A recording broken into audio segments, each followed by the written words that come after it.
माली के घर से निकलने के बाद श्री कृष्ण ने रास्ते में एक नवयौवना कुब्जा स्त्री को अनुलेपन का पात्र लिए आती देखा।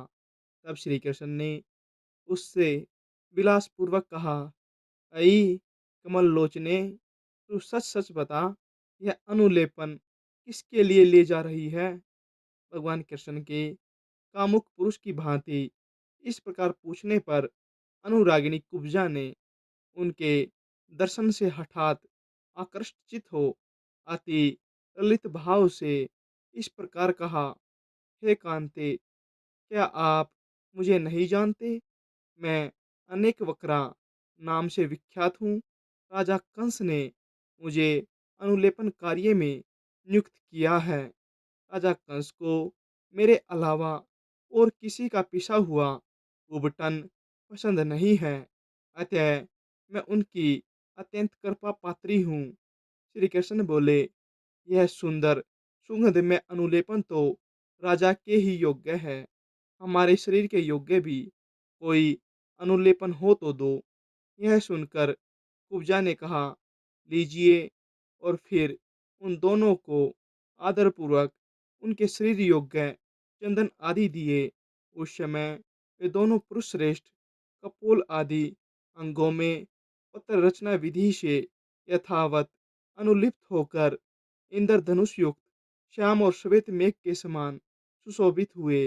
उसके बाद उलापन सीधा करने की विधि जानने वाले भगवान कृष्ण ने उसकी ठोड़ी में अपनी आगे की 2 उंगलियां लगा उसे उचकाकर हिलाया तथा उसके पैर अपने पैरों से दबा लिए।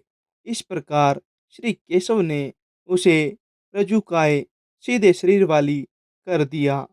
तब सीधी हो जाने पर वह संपूर्ण स्त्रियों में सुंदरी हो गई।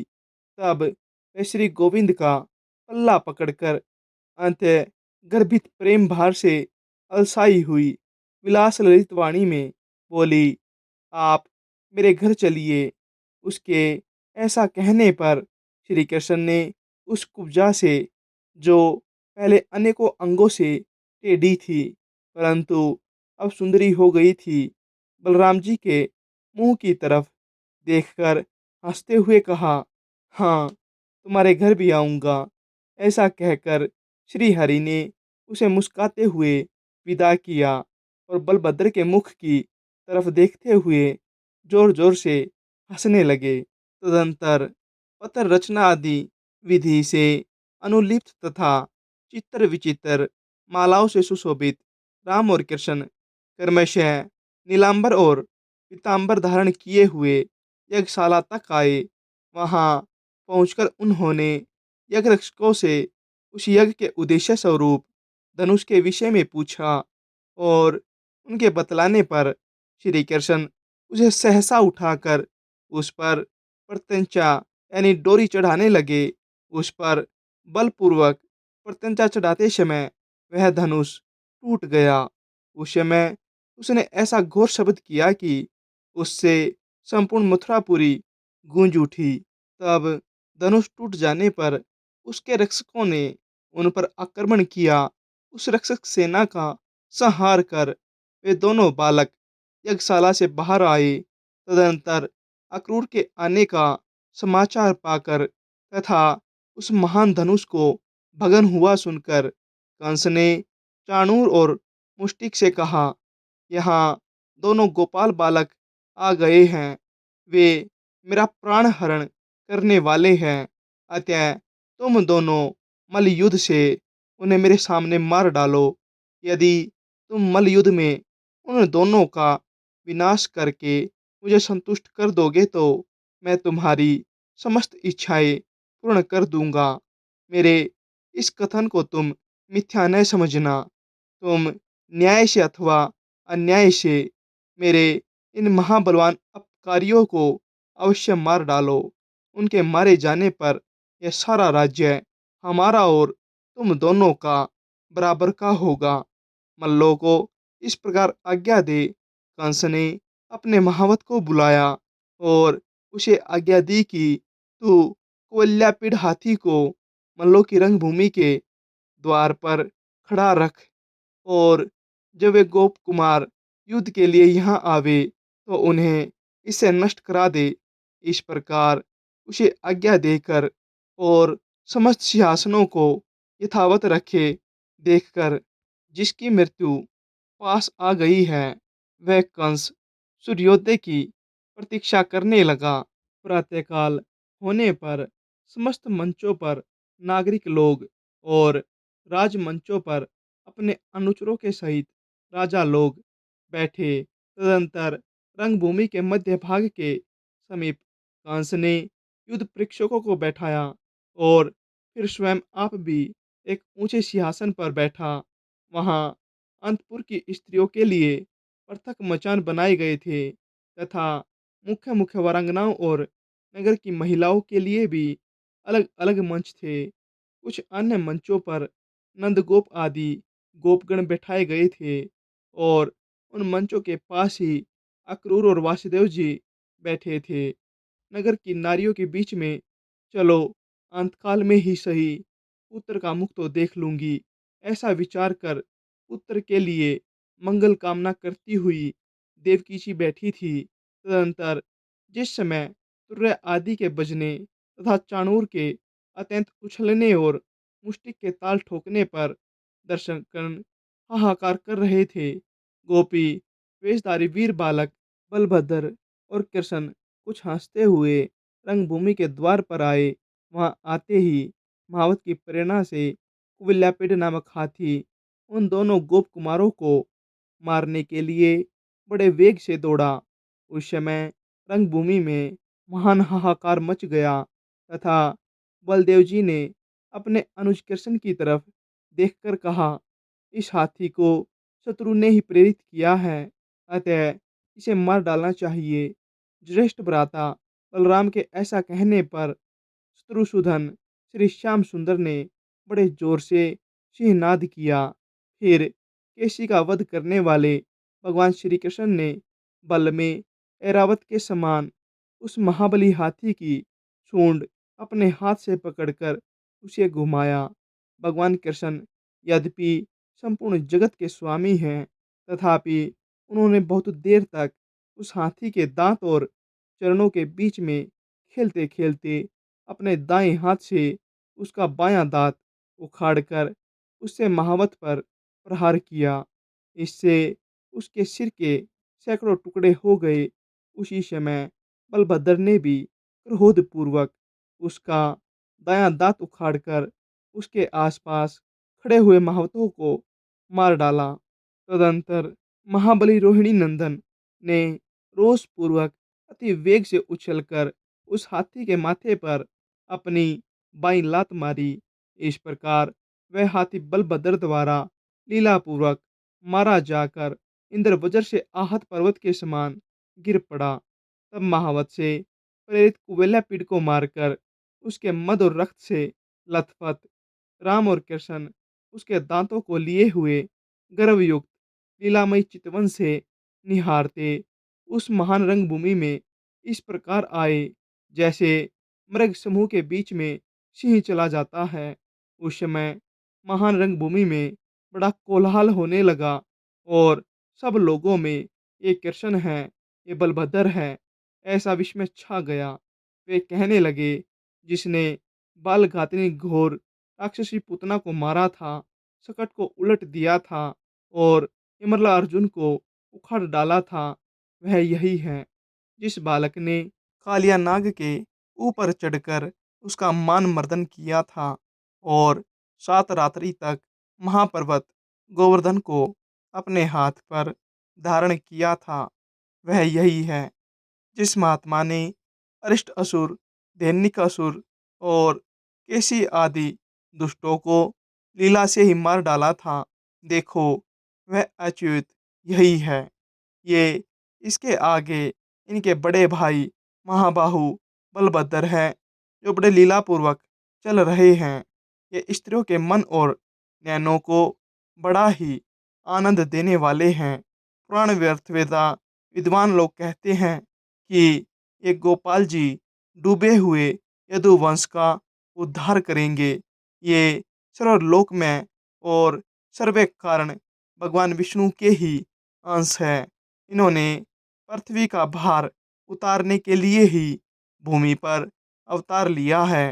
राम और कृष्ण के विषय में पूर्ववासियों के इस प्रकार कहते समय देवकी के सतनों से स्नेह के कारण दूध बहने लगा और उसके हृदय में बड़ा अनुताप हुआ। पुत्रों का मुख देखने से अत्यंत उल्लास सा प्राप्त होने के कारण वासुदेव जी भी मानो आए हुए बुढ़ापे को छोड़कर फिर से नवयुग से हो गए।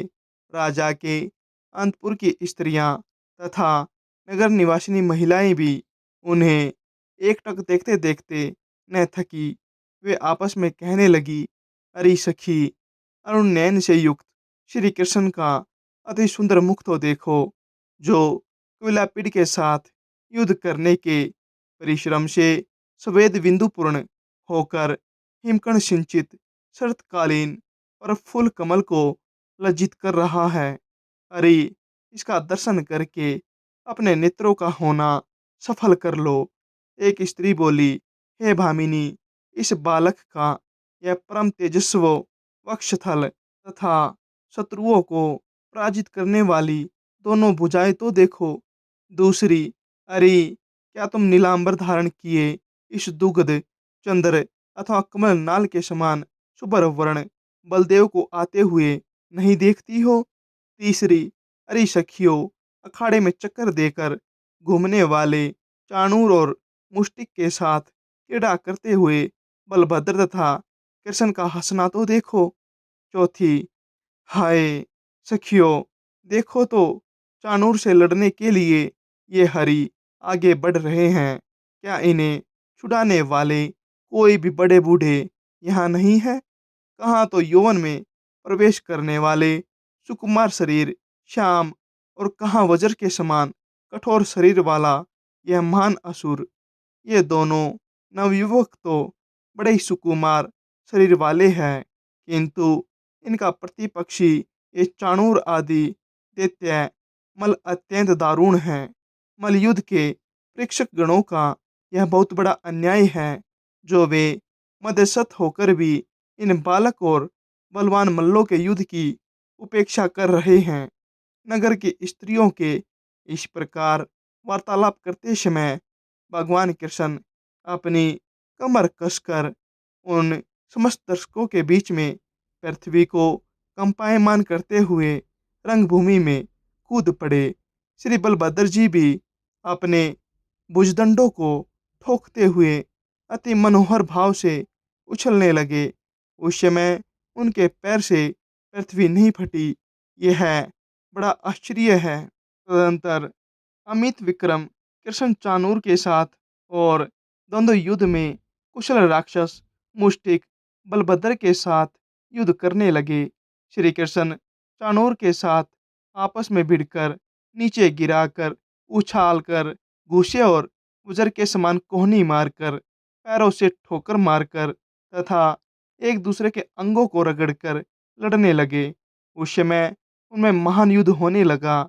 इस प्रकार उस समाज उत्सव के समीप केवल बल और प्राण शक्ति से ही संपन्न होने वाले उनका अति भयंकर और दारुण शस्त्रहीन युद्ध हुआ। चाणूर जैसे जैसे भगवान से भिड़ता गया, वैसे ही वैसे उसकी प्राण शक्ति थोड़ी थोड़ी करके अत्यंत क्षीण होती गई। जगत में भगवान कृष्ण भी शर्म और कोप के कारण अपने पुष्प में शिरोभूषणों में लगे हुए केसर को हिलाने वाले उस चाणूर से लीलापूर्वक लड़ने लगे। उस समय चाणूर के बल का क्षय और कृष्ण के बल का उदय देख कंस ने खिंचकर तुरैया आदि बाजे बंद करा दिए। रणभूमि में मृदंग और तुरैया आदि के बंद हो जाने पर आकाश में अनेक दिव्य तुर्य एक साथ बजने लगे और देवगण अत्यंत हर्षित होकर अलक्षित भाव से कहने लगे, हे गोविंद, आपकी जय हो। हे केशव, आप शीघ्र ही इस चाणूर दानव को मार डालिए। भगवान मधुसूदन बहुत देर तक चाणूर के साथ खेल करते रहे। फिर उसका वध करने के लिए उद्यत होकर उसे उठाकर घुमाया। शत्रु विजयी श्री कृष्ण ने उस दैत्य मल को सैकड़ों बार घुमाकर आकाश में ही निर्जीव हो जाने पर पृथ्वी पर पटक दिया। भगवान के द्वारा पृथ्वी पर गिराए जाते ही चाणूर के शरीर के सैकड़ों टुकड़े हो गए और उस समय उसने रक्त स्राव से पृथ्वी को अत्यंत कीचड़ में कर दिया। इधर जिस प्रकार भगवान कृष्ण चाणूर से लड़ रहे थे, उसी प्रकार महाबली बलभद्र भी उस समय दैत्यमल मुष्टिक से भिड़े हुए थे। बलराम ने उसके मस्तक पर घुसों से तथा वक्षस्थल में जानू से प्रहार किया और उस गतायु दैत्य को पैर पर पटक कर रौंद डाला। तदंतर श्री कृष्ण ने महाबली मलराज कौशल को बाएं हाथ से घुसा मारकर पृथ्वी पर गिरा दिया। मलश्रेष्ठ चाणूर और मुष्टिक के मारे जाने पर तथा मलराज तोषल के नष्ट होने पर समस्त मलगण भाग गए। तब कृष्ण और संकृष्ण अपने समवयस्क गोपों को बलपूर्वक खींचकर आलिंगन करते हुए हर्ष से रंगभूमि में उछलने लगे। तदंतर कंस ने क्रोध से नेत्र लाल करके वहां एकत्रित हुए पुरुषों से कहा, अरे इस समाज से इन दोनों ग्वाल बालों को बलपूर्वक निकाल दो। पापी नंद को लोहे की जंजीरों में बांधकर पकड़ लो तथा वृद्ध पुरुषों को अयोग्य दंड देकर वासुदेव को भी मार डालो। मेरे सामने कृष्ण के साथ ये जितने गोपगुण उछल रहे हैं, इन सबको भी मार डालो तथा इनकी गायें और जो कुछ अन्य धन हो वह सब छीन लो। जिस समय कंस इस प्रकार आज्ञा दे रहा था, उसी समय श्री मधुसूदन हंसते हंसते उछलकर मंच पर चढ़ गए और शीघ्रता से उसे पकड़ लिया तथा उसे केसों द्वारा खींचकर पृथ्वी पर पटक दिया और उसके ऊपर खुद भी कूद पड़े। इस समय उसका मुकुट सिर से खिसक कर अलग गिर गया था। संपूर्ण जगत के आधार भगवान कृष्ण के ऊपर गिरते ही राजा कंस ने अपने प्राण छोड़ दिए। तब महाबली कृष्ण ने मृतक कंस के केश पकड़कर उसकी देह को रंगभूमि में घसीटा। कंस की देह बहुत भारी थी, इसलिए उसे घसीटने से महान जल प्रवाह के वेग से हुई दरार के समान पृथ्वी पर परीखा बन गई। श्री कृष्ण द्वारा कंस के पकड़ लिए जाने पर उसके भाई सुमाली ने क्रोधपूर्वक आक्रमण किया। उसे बलराम ने लीला से ही मार डाला। इस प्रकार मथुरापति कंस को कृष्ण द्वारा अवज्ञापूर्वक मरा हुआ देखकर रंगभूमि में उपस्थित संपूर्ण जनता हाहाकार करने लगी। उसी समय महाबाहु कृष्ण ने बलदेव सहित वासुदेव और देवकी के चरण पकड़ लिए। तब जन्म के समय कहे हुए भगवत वाक्यों का स्मरण हो आने से वासुदेव और देवकी ने श्री जनार्दन को पृथ्वी पर से उठा लिया तथा उनके सामने प्रणत भाव से खड़े होकर बोले, हे प्रभु, अब आप हम पर प्रसन्न होइए। आपने आतर देवगणों को जो वर दिया था वह हम दोनों पर अनुग्रह करके पूर्ण कर दिया। आपने जो मेरी आराधना से दुष्ट जनों के नाश के लिए मेरे घर में जन्म लिया, उससे हमारे कुल को पवित्र कर दिया है। आप सर्वभूत में हैं और समस्त भूतों के भीतर स्थित हैं। भूत और भविष्यत आपसे प्रवृत्त होते हैं। समस्त यज्ञों से आपका ही यजन किया जाता है। आप ही यज्ञ करने वालों के याजक और यज्ञ स्वरूप हैं। आप तो संपूर्ण जगत की उत्पत्ति स्थान हैं।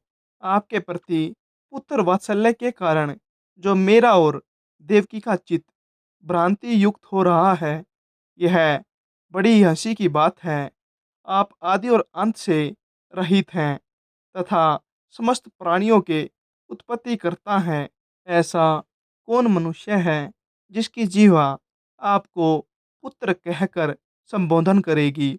जिन आपसे यह संपूर्ण जगत उत्पन्न हुआ है, वही आप बिना माया शक्ति के अन्य किस प्रकार हमसे उत्पन्न हो सकते हैं? जिसमें संपूर्ण स्थावर जगत स्थित है, वह प्रभु कुक्षी यानी कोख और गोद में सोने वाला मनुष्य कैसे हो सकता है? हे परमेश्वर, आप हम पर प्रसन्न होइए और अपने अंश अवतार से विश्व की रक्षा कीजिए। आप मेरे पुत्र नहीं हैं, ब्रह्मा से लेकर वृक्ष आदि पर्यंत यह संपूर्ण जगत आप ही से उत्पन्न हुआ है। फिर आप हमें क्यों मोहित कर रहे हैं? आप मेरे पुत्र हैं।